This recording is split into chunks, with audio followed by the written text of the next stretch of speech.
Alain Ramarson, les raisons de son absence.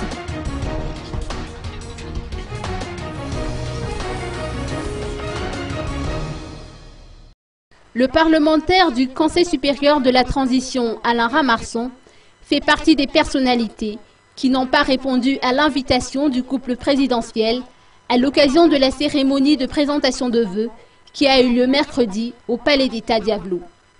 Interrogé sur les raisons de son refus, il a déclaré que le comité d'organisation lui a interdit d'emmener ses gardes du corps. En outre, il a été contraint de remettre les clés de son bureau d'Ambouts-Rouge le jour de la cérémonie à temps appris. Alain Ramarson estime qu'une telle mesure nécessite tout de même un dialogue préalable, au moins en considérant le rôle qu'il a joué dans l'accession au pouvoir du président Andraduil. N'ayant pas pu rencontrer le président pour lui parler de cet incident, Alain Ramarson et toute sa famille d'ailleurs ne souhaitent plus se montrer aussi indulgents.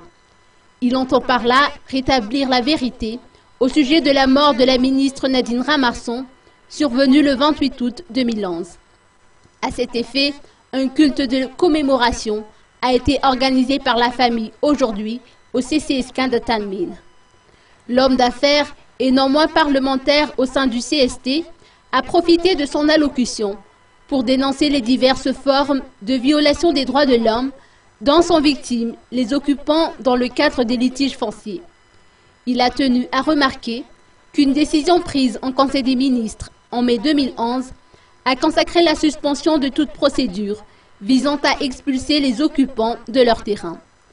En outre, Alain Ramarson a vivement critiqué les mesures visant à se débarrasser des commerçants illicites qui inondent les rues de la capitale. Mis à part la famille de feu Nadine Ramarson et les quelques amis et collaborateurs venus prier, des membres du Conseil supérieur de la transition ont honoré de leur présence cette cérémonie de commémoration.